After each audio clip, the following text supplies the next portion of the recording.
मैं हूं अंकित अवस्थी, जहां एक और दुनिया में अमेरिका युद्ध बरसा रहा है। जहां तहां देखो दुनिया के हालात खराब किए हुए हैं खुद, लेकिन तरक्की की राह पर निकल पड़ा है। और तरक्की की राह पर इस बार टारगेट चंद्रमा पर पहुंचने का है। और चंद्रमा पर जब पहुंचने का टारगेट है तो खबर बनती है कि यह कारनामा 54 साल बाद करने जा रहा है। बोले क्या करने जा रहा है? चंद्रमा के लिए आज सुबह कैनेडी स्पेस स्टेशन से इन्होंने एक मिशन लॉन्च कर दिया। नाम था उसका आर्टेमिस 2। तो आइए आज के सेशन में कुछ बातें जान लेते हैं। पहला, ये आर्टेमिस नाम क्यों है? ये 2 है तो 1 क्या था? दूसरा, सबसे बड़ा सवाल ये, नील आर्मस्ट्रांग सुने थे ना कि सर अमेरिका वाले भेजे हुए थे चंद्रमा पर उतरने, जब वो चले गए थे 1969 में ही चले गए थे, तो फिर इसके बाद में अब क्यों भेजा जा रहा है? और तो और जो आर्टेमिस 2 है वो यहां पर उतरेगा भी नहीं, वो केवल चक्कर लगा के आ जाएगा। तो ऐसे में बड़ा सवाल है कि साहब जब चक्कर लगा के आ जाएगा तो क्या नील आर्मस्ट्रांग जब गए थे तो फर्जी गए थे क्या, जो इतने साल बाद अमेरिका फिर भेजने की हिम्मत नहीं कर पा रहा है? इतने साल बाद अमेरिका को इतने रिहर्सल क्यों करने पड़ रहे हैं कि आर्टेमिस 1, आर्टेमिस 2, आर्टेमिस 3, 4, 5 ये सब भेजकर फाइनली आदमी उतारेगा? शक के दायरे में बहुत सी चीजें हैं। शक के दायरे में ये है कि ये कहीं ऐसी फोटो नहीं खिंचवा ली गई थी, और चंद्रमा पर जब हवा नहीं है तो ये झंडा कैसे लहरा दिए थे? चंद्रमा के पीछे तारे काहे नहीं दिख रहे हैं? तमाम सवालों के जवाब आज के सेशन में है। आज के सेशन में जिक्र है कि अपोलो 11 के बाद आर्टेमिस 2 चंद्रमा की यात्रा पर निकला हुआ, लेकिन चंद्रमा पर जब नहीं उतरेगा तो सवाल बहुत सारे हैं। ये जो यहां पर चांद, ये जो झंडा लगा है अमेरिका वालों का, ये झंडा आफ्टर ऑल बिना हवा के कैसे खड़ा रह गया है? चलिए एक एक करके चर्चा करते हैं। लेकिन इससे बड़ी चर्चा यही है कि सब जहां एक और दुनिया में युद्ध चल रहे हैं, वहां पर ये लोग झंडे चंद्रमा पर गाड़ने की तैयारी कर रहे हैं। मिशन का नाम आर्टेमिस है, लॉन्च करने वाली संस्था का नाम नासा है। 54 साल बाद ये कारनामा हो रहा है और इसके बाद अगला कारनामा ये मंगल ग्रह पर करेंगे। तो आइए एक एक करके इस इंसानी कदम के दोबारा होने जाने पर चर्चा करना शुरू करते हैं। लेकिन उससे पहले फिर से याद दिला दें इस रविवार की वेबिनार का, जिसका लिंक कमेंट बॉक्स में है, जहां पर आपको वेबसाइट बनाने से संबंधित जो भी जानकारी है वो दी जाएगी। आइए साथियों आगे बढ़ते हैं। साथियों 20 जुलाई 1969 के अंदर चंद्रमा पर पहली बार अमेरिकी अंतरिक्ष यात्री नील आर्मस्ट्रांग ने आवाज हेडसेट पर एक बात सुनी, that's one small step for a man, one giant leap for the mankind. ये कुछ ऐसी मोटिवेशनल पंक्तियां हैं कि साहब इंसान ने पहली बार चंद्रमा पर कदम रखा और वहां पर जब उन्होंने बोला या जो उन्होंने बोला वो यहां तक सुना। ठीक है साहब, सवाल नील आर्मस्ट्रांग पहले व्यक्ति थे, लेकिन उसके बाद कौन उतरे और कितने उतरे ये आज तक चर्चा का विषय रहता है। 1972 तक अमेरिका ने 10 और अंतरिक्ष यात्रियों को चंद्रमा पर भेजा था। सवाल सबसे बड़ा कि फिर नासा ने चंद्रमा पर चंद्र मिशन रद्द क्यों किए और अब 50 साल बाद शुरू क्यों किए? नासा जब आर्टेमिस 2 मिशन भेज रहा है तो नील आर्मस्ट्रांग और उसके बाद में भेजे गए 10 और यात्री जो चंद्रमा पर उतरे थे, ऐसा जो बताया गया था, हमारा सीसीटीवी लगा नहीं था, तो जो उतरे थे और बताया गया था, तो ऐसे में सवाल ये कि साहब 50 साल बाद जाकर अब क्यों नासा चेत रहा है और अपना मिशन शुरू कर रहा है? 50 साल तक कार्यक्रम रोक कर क्यों रखा था? चलिए शुरू करते हैं। सबसे पहले आपके सामने ये वो प्रक्रिया है जिस समय आज सुबह आर्टेमिस 2 लॉन्च होता है। लॉन्च के समय ये जो उड़ता सा जो मतलब मशीन से उड़ती देख रहे हैं, ये वो रॉकेट है जो रॉकेट अपने साथ में ऊपर ओरियन नाम का एक कैप्सूल लेकर उड़ रही है। ये जो लिफ्ट ऑफ हो रहा है, इस लिफ्ट ऑफ के अंदर ये जो इंजन जो जलता जा रहा है, ये रॉकेट जो जलता जा रहा है, इसका नाम ईएसए है।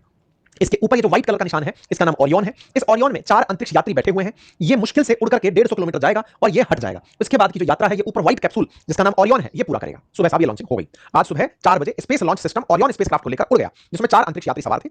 1972 में अपोलो 17 के बाद ये पहला मौका है जब इंसान पृथ्वी से निकलकर निचली कक्षा को पार करते हुए अब चंद्रमा की यात्रा पर निकल चुका है। ये कितना विशाल काय था, इससे अंदाजा लगा लीजिए कि ये जो मशीन है ना, जिस पर लदकर आ रहा है, उस मशीन के पहिए जो हैं उससे छोटा इंसान है। मतलब इसकी विशाल कायता का अंदाजा इस बात से लगा लें, ये जो रोल करता हुआ आ रहा है, इसके साथ आदमी खड़ा है, पहिए से छोटा आदमी है। इतने बड़े सिस्टम के ऊपर जाकर के ये सिस्टम लगा हुआ है। ये जो ऊपर व्हाइट कलर का कैप्सूल बना देख रहे हैं, इसी कैप्सूल के अंदर 4 लोग भेजे गए हैं, एस्ट्रोनॉट भेजे गए हैं। इस आर्टेमिस मिशन का नाम आर्टेमिस क्यों रखा, इसके बारे में भी चर्चा कर लेते हैं। असल में पहले जो मिशन थे ना, उनका नाम अपोलो था। अब वाले मिशन का नाम आर्टेमिस है। कहते हैं कि ग्रीक माइथोलॉजी के अंदर अपोलो और आर्टेमिस जुड़वा भाई बहन थे।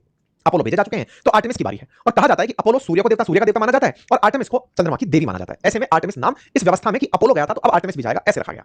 साहब ये आर्टेमिस 2 है तो आर्टेमिस 1 कब हुआ था? आर्टेमिस 1 2022 में हुआ था, जब नासा ने बिना किसी अंतरिक्ष यात्री के ओरियन स्पेसक्राफ्ट को स्पेस लॉन्च सिस्टम से लॉन्च किया था और उसे वापस रिकवर किया था। बिना इंसान के चक्कर काटने 2022 में भेजा था आर्टेमिस 1। यानी कि आज जो लॉन्चिंग हुई है 2022 में भी हो चुकी है, जिस समय कैप्सूल को भेजकर वापस रिकवर किया गया था। आर्टेमिस 1 2022, आर्टेमिस 2 2026, आर्टेमिस 3 2027 में शेड्यूल है। इसके बाद 4 2028 में, आर्टेमिस 5 2028 के एंड में। आर्टेमिस 2 के अंदर 4 अंतरिक्ष यात्री गए हैं। ये आर्टेमिस 1 4 अंतरिक्ष यात्रियों को 10 दिन तक अंतरिक्ष के चक्कर कटाएगा और 10 दिन बाद वापस पृथ्वी पर लेकर लौटेगा। ये चक्कर काट के चंद्रमा पर चले आएंगे, लेकिन चंद्रमा पर रुकेंगे नहीं, उतरेंगे नहीं। ये चंद्रमा का जो दूरस्थ हिस्सा है जिसे आप हम नहीं देख पाते, उसके चक्कर काटते हुए आएंगे, तस्वीरें खींचते हुए चंद्रमा की लेकर आएंगे। लगभग 11.5 लाख किलोमीटर की यात्रा इन 10 दिनों के अंदर होने वाली है, जिसे ये मिशन पूरी तरह से करके लौटेगा। ठीक है साहब, आर्टेमिस सिस्टम लॉन्च होने से पहले थोड़ी तकनीकी खराबियों में भी रहा, लेकिन फिर इसे लॉन्च कर दिया गया। ये पूरी तरह से टेस्ट ड्राइव करता हुआ चला गया और अपनी हाइट को छूते हुए आगे बढ़ा। लोगों ने इसका बड़ा उत्साह मनाया। जो लोग गए हैं उनके परिवारजन वगैरह सब यहां पर बैठ के उसके क्षण को कैप्चर कर रहे थे। फ्लाइट में बैठे हुए कुछ यात्रियों को भी आर्टेमिस जाता हुआ दिखाई दिया। हाइट की तरफ, अंतरिक्ष की तरफ जाते हुए को अंतरिक्ष में बैठे मतलब सवार मतलब फ्लाइट में सवार कुछ लोगों ने अपने कैमरे में कैप्चर किया। 4 अंतरिक्ष यात्री गए, Reid Wiseman, Victor Glover, Christina Koch और जेरेमी हैंसेन। क्रिस्टीना कोच सबसे ज्यादा समय तक स्पेस में रहने का रिकॉर्ड बना चुकी हैं। असल मायने में ये सभी वो यात्री हैं जो कभी ना कभी स्पेसक्राफ्ट की यात्रा कर चुके हैं, अंतरिक्ष के लिए इंटरनेशनल स्पेस स्टेशन के बारे में संपूर्ण जानकारी रखते हैं। ये कभी ना कभी अंतरिक्ष के संबंध में कोई ना कोई कार्य पहले से करते हैं। क्रिस्टीना कोच पहली बार किसी महिला को चंद्रमा की तरफ चक्कर काटने के लिए भेजा गया है। आप अंतरिक्ष यात्री ऑलरेडी हैं। आपको जिन्हें जिस कैप्सूल में भेजा गया है उसका नाम ओरियन है। ये चारों Reid Wiseman, Christina Koch, Jeremy Hansen और विक्टर ग्लोवर, ये चारों के चारों यात्रियों में एक यात्री कनाडा के हैं। जाने से पहले की कुछ तस्वीरें सबने अपने अपने स्तर पर साझा की अपनी तरफ से। जब ये यात्रा शुरू कर चुके तो उसके बाद अंदर का जो कैबिन है उसके हाल अब सीधे नासा अपने स्पेस स्टेशन का जो ग्राउंड स्टेशन है वहां से लोगों के सामने लाइव कर रहा है। ये कुछ इस प्रकार का स्पेसक्राफ्ट है, एक मतलब इस तरह का सैटेलाइट स्पेसक्राफ्ट है जिसके अंदर ये जो बड़ा सा कमरा बना है, इस कमरे के अंदर ही ये चारों लोग आने वाले 10 दिन तक रहेंगे। जिस जगह रहेंगे उसका नाम ओरियन कैप्सूल है और ये ओरियन कैप्सूल अपने साथ सभी तरह की सुविधाएं, सोने की जगह, खाने की जगह, व्यायाम की जगह और प्रॉपर शौचालय जैसी सुविधाएं लेकर गया है। इसी कैप्सूल के अंदर यहां रहना भी है, प्रयोग भी करने हैं, तस्वीरें भी खींचनी है और इस बात का अध्ययन करना है कि इस कैप्सूल के साथ जब जाते हैं तो परेशानियां क्या आती हैं भविष्य में जब इसे लैंड कराया जाएगा को कौन सी चुनौतियों का सामना करना पड़ सकता है। साफ सवाल बनता है कि अपोलो भी तो गया था, तो ओरियन में क्या लगे, पहले भी तो आदमी बैठ के गया होगा। बिल्कुल, अपोलो और ओरियन में बड़ा अंतर है। अपोलो की जो ओरियन का जो घेरा है 16.5 फीट का है, अपोलो 12 फीट 10 इंच का था। इसमें 25% ज्यादा एस्ट्रोनॉट जरूर है, लेकिन बैठने की जगह ज्यादा है। इस बार प्रॉपर तरीके का एक टॉयलेट बना है जिसकी कीमत 200 करोड़ से अधिक बताई जा रही है, कैलकुलेशन है। इसका कंप्यूटर ज्यादा पावरफुल है, ये अपोलो से ज्यादा ताकत रखता है, डेटा प्रोसेस करने में लगभग 20,000 गुना तेज है। इसकी मेमोरी 1,28,000 गुना अपोलो से ज्यादा है। इसके अंदर जिम की सुविधा, खिड़कियां, ये सब है। 10 दिन तक के सारे कार्यकाल दिए गए हैं कि कब कब क्या क्या करेगा। इंटरेस्टिंग है कि 10वें दिन ये वापस धरती पर लौटेगा और प्रशांत महासागर में आकर गिरेगा, जहां से इसे रिकवर नेवी के द्वारा किया जाएगा और सारे यात्रियों को वापस बाहर निकाल लिया जाएगा।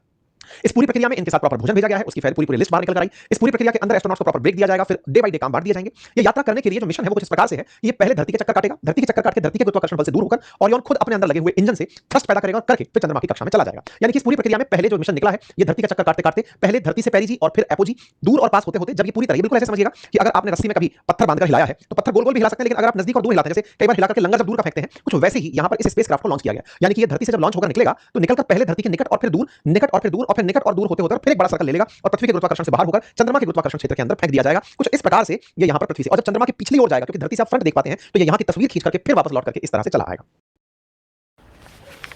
मेरे भैया बड़े ही दिलदार हैं, कपड़े ऑर्डर करेंगे खुद, फिर वापस लौट करके इस तरह से चला आएगा।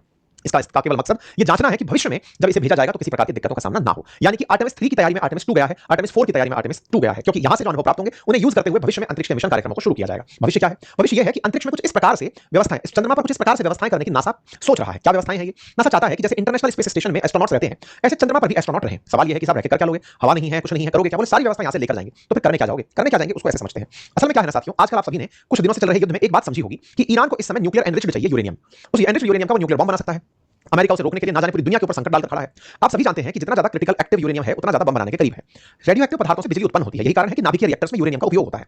ऐसे ही नाभिकीय रिएक्टर्स में हीलियम के एक आइसोटॉप जिसका नंबर है हीलियम 3, हीलियम का आइसोटॉप जनरली जो पाया जाता है वो 2He4 पाया जाता है, लेकिन 2He3 अगर हीलियम है तो उसे रेडियो एक्टिव माना जाता है। कहा जाता है कि उसका उपयोग रिएक्टर्स में किया जा सकता है। सूरज से आने वाली जो रोशनी है उसमें हीलियम 3 होता है। कई बार सूरज की रोशनी के साथ चल रहे सोलर फ्लेयर्स में, सोलर विंड्स में हीलियम 3 पृथ्वी की तरफ भी फेंका जाता है, लेकिन पृथ्वी के खुद के मैग्नेटिक फील्ड के रिपल्शन के कारण वो पृथ्वी के वायुमंडल से दूर ही रह जाता है। चंद्रमा पर ऐसी स्थिति नहीं है। सूरज की तरफ से फेंके गए सोलर फ्लेयर्स के चलते हीलियम 3 की प्रचुर मात्रा चंद्रमा की सरफेस पर पाई जाती है। माना जाता है कि आने वाले समय में अमेरिका उस हीलियम 3 को यहां से लेकर धरती पर आएगा और उससे रिएक्टर्स चलाएगा, बिजली उत्पन्न करेगा। उस हीलियम 3 का भाव 2 करोड़ रुपए प्रति किलोग्राम तक बताया जाता है। ऐसे में अगर यहां पर बनाया हुआ ये कैंप अंतरिक्ष से प्रीशियस धातुओं को लाकर, प्रीशियस तत्वों को लाकर धरती पर इस्तेमाल करने की इजाजत देता है, तो ये काम करने के लिए अमेरिका यहां पर बेस बनाना चाहता है। इस पर चर्चा मैंने आज से 3 साल पहले की थी।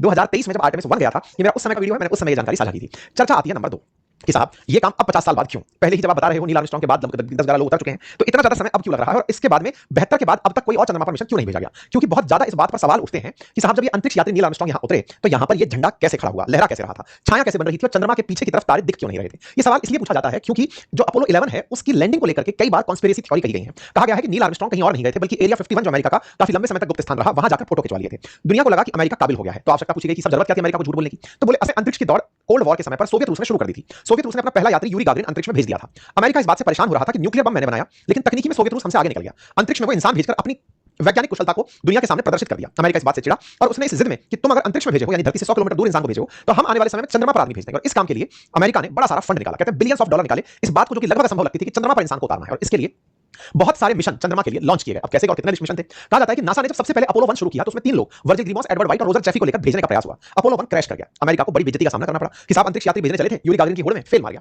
इसके बावजूद भी नासा ने हार नहीं मानी और उन्होंने अपोलो 5 तक हर बार मिशन भेजा, लेकिन इस बार इंसान के बिना भेजा। 1968 में अपोलो 7 सफलतापूर्वक अंतरिक्ष यात्रियों को ले जाने में कामयाब हुआ, जैसे आज आर्टेमिस 2 लेकर गया है। 1968 में अपोलो 8 चांद के पास पहुंचा लेकिन वापस लौट आया, जैसे आर्टेमिस 2 चांद के पास पहुंचेगा लेकिन लौट आएगा। 1969 में अपोलो 9 ने लूनर मॉड्यूल की जांच की कि साहब क्या है मामला। 1969 में अपोलो 10 ने चांद पर उतरने का पूरा रिहर्सल किया कि गया और वापस चला आया, लेकिन उतरा नहीं। आखिरकार 16 जुलाई 1969 में अपोलो 11 सफलतापूर्वक लॉन्च होता है और इंसान चांद पर उतरता है। मतलब आर्टेमिस 1 के फेल होने के बाद 11वीं बार जाकर अमेरिका ने आदमी को वहां लैंड कराया, हर बार का रिहर्सल किया। पहली बार मशीन भेजने का, दूसरी बार चक्कर कटाने का, तीसरी बार और नजदीक ले जाने का, चौथी बार और नजदीक, फिर इंसान भेजने का, फिर इंसान को नजदीक भेजने का, फिर उतरने से पहले की प्रैक्टिस। और इन सब में जैसे इस बार के मिशन में भी $4 बिलियन से अधिक, अगर मतलब बात की जाए लगभग 40,000 करोड़ के आसपास, रफली 35 से 40,000 करोड़ के आसपास इन्वेस्टमेंट या खर्चे की बात बताई जा रही है कि इतना पैसा इसमें खर्च हो सकता है। ऐसे में इतना बड़ा जब पैसा खर्च करने की स्थिति बन रही है तो बड़ा सवाल ये बनता है कि नासा इस सारे काम को पहले करके देख चुका है, फिर रुक क्यों गया? भाई आपने भेज दिया, उसके बाद क्या रुक गए थे? नहीं, पहले इंसान भेजा, उसके बाद भी ये चालू रहे और इन्होंने लगातार यहां पर लोगों को भेजना जारी रखा। नासा के और भी मिशन गए और सफलतापूर्वक वहां पर इंसानों को उतारा गया। 1972 में जाकर इन्होंने फाइनली इसे रोक दिया। उसके बाद सवाल उठने शुरू हुए कि भाई चांद पर जब हवा नहीं है तो अमेरिका का झंडा लहरा कैसे रहा है? मतलब ये वाला सीन बना कैसे, लहरा कैसे गया? छायाएं अलग-अलग दिशा में क्यों बन रही है? कुछ छाया इस तरफ बन रही है, कुछ अपोजिट साइड में इधर भी बन रही है, उधर भी बन रही है, ये कैसे हो रहा है? वीडियो में तारे क्यों नहीं दिख रहे? मतलब जब उतरा है ये तो यहां पर तारे क्यों नहीं दिख रहे? इस तरह के सवाल पूछे गए। जवाब आया कि असल में झंडा लहराया नहीं था। हुआ ये था कि इस झंडे की जो डंडी है ना, इसमें एक इस प्रकार से हॉरिजॉन्टल लकड़ी भी लगाई गई थी यूं, और उस लकड़ी जैसे ये पेन है, इस पेन पर फिर हम कुछ इस तरह की डंडी और लगा दें और उसके सहारे झंडा लगाया जाए। तो बोले झंडे को यहां पर सहारे से खड़ा किया गया है, ना कि लहराया गया है, नंबर 1। और यात्री ने खुद इसको हाथ मारा था तब जाकर के ये लहरा था। दूसरा सवाल पूछा गया कि साहब यहां पर छायां अलग-अलग दिशा से क्यों पड़ रही हैं? तो इसके पीछे बताया गया कि जब चंद्रमा पर उतरे थे उस समय पर यहां पर दिन की रात में रोशनी नहीं थी, चांद पर दिन का समय था, तारे नहीं दिख रहे थे, क्योंकि दिन में जब हम धरती पर हैं तो धरती पर सूरज की रोशनी अगर आ रही है तो हमें चंद्रमा के कारण रोशनी के कारण तारे नहीं दिखते हैं। तो बोले यहां पर दिन था, दिन के कारण छायाएं बन रही थी और तारे विजिबल नहीं हो रहे थे। इस बात की सबसे बड़ी पुष्टि तब हुई जब सोवियत संघ ने इस मिशन की खुद सफलता को स्वीकार कर लिया कि हां इन्होंने ये काम कर लिया होगा। तीसरा जो सवाल था कि चांद की सतह पर तस्वीरें अलग-अलग क्यों? बोले चांद का रिफ्लेक्शन भी इमेज बना रहा था, वहां से निकलती हुई जो परावर्तित तेज रोशनी थी उससे अलग-अलग दिशाओं में रोशनी की वजह से छायाएं बन रही थी। सोवियत रूस ने खुद इसे स्वीकारा कि हां ऐसा हुआ है। नील आर्मस्ट्रांग, माइकल कॉलिंस और बज एल्ड्रिन ये तीनों के तीनों यहां पर थे, लेकिन जो कॉलिंस थे वो चांद पर नहीं उतरे थे। तो नील आर्मस्ट्रांग और बज एल्ड्रिन यहां पर ये कमांड के अंदर मौजूद रहते हुए ही नील और बज को जमीन पर उतारा गया था। उम्मीद है कि आप लोगों को ये बात समझ में आई हो। फिर सवाल बड़ा बना, रुक क्यों गए? जाना चाहिए था। तो साहब रुक इसलिए गए क्योंकि सोवियत संघ को पछाड़ना उद्देश्य था, पछाड़ चुके। तो फिर जबरन इस पर पैसा क्यों खर्च किया जाए? क्योंकि अल्टीमेटली इससे इनकी कोई कमाई नहीं हो रही थी। अंतरिक्ष में सुप्रीमेसी दिखाने में कामयाब हो गए थे, लेकिन कमाई नहीं हो रही थी, तो इस मिशन को चलाने का फायदा नहीं हो रहा था। फिर सवाल बना, तो फिर अब क्यों जा रहे हो? अब कौन सी कोई ऐसी चीज आ गई? अब कारण यह है कि पहले यूरी गागरिन ने चैलेंज कर दिया था, इस बार चाइना ने चैलेंज कर दिया है। 2030 तक चाइना अंतरिक्ष पर पहुंचने, चंद्रमा पर पहुंचने का कह चुका है। तो अमेरिका को उससे पहले पहुंचकर दुनिया के सामने दिखाना है कि देखो मैं रुक करके बेस भी बना सकता हूं। तो बस आर्टेमिस 2 जो है वो असल में अंतरिक्ष में चंद्रमा की सतह पर बनने वाले सरफेस पर जो कैंप लगेगा उसका प्रयास है। उम्मीद है आपको ये बात समझ में आई हो। यानी कि इस पूरी कहानी में अमेरिका का वो टॉपर रवैया है कि बेटा टॉप तो हम ही करेंगे, पहले सोवियत रूस से करे, अब चाइना से करेंगे। तो कुल मिलाकर अमेरिका अपने इतने यात्री अब तक भेजने के बाद भी फिर से ये सारे काम इसलिए कर रहा है क्योंकि उसे कंपटीशन में टॉप पर रहना है। इस बात को आप व्हाइट हाउस की स्क्रीन पर लिखा देख सकते हैं पिछले साल कि एंश्योरिंग अमेरिकन स्पेस सुप्रीमेसी, हम आर्टेमिस 2 लॉन्च कर वो ये रहे कि हम पिछड़ नहीं गए, हमने छोड़ दिया है, लेकिन अब फिर से शुरू करें। दूसरा, मून पर माइनिंग, जिसके बारे में मैंने आपको बताया कि यहां की सरफेस पर जाकर हीलियम 3 नामक जो गैस है उसको लाने का प्रयास किया जाएगा। इसके ऊपर काफी ज्यादा चर्चाएं चल रही हैं। तीसरा जो कारण है वो आप जानते हैं, जो लास्ट टाइम कैनेडी के केस में हुआ था जब वो वियतनाम वॉर हार रहे थे। इसी प्रकार ट्रंप ने दुनिया के अंदर जिस तरह से अपनी इज्जत बिगाड़ ली है इस आर्टेमिस मिशन से, क्योंकि जब भी कोई स्पेस प्रोग्राम होता है तो जनता पूरी तरह, चाहे वो पक्ष के हो या विपक्ष के हो, देश के साथ खड़े होते हैं। ट्रंप को भी लगता है कि आर्टेमिस 2 मिशन की सफलता उनके लिए एक अमेरिका में इमेज बनाने का काम करेगी। कुल मिलाकर के अपोलो 11 के बाद इस मिशन का जाना कोई फेलियर नहीं, अपितु अमेरिका की सुप्रीमेसी दिखाने का, फिर से जनता को याद दिखाने का कि हम बूढ़े नहीं हुए हैं। ये इस पूरे काम के अंदर प्रयास किया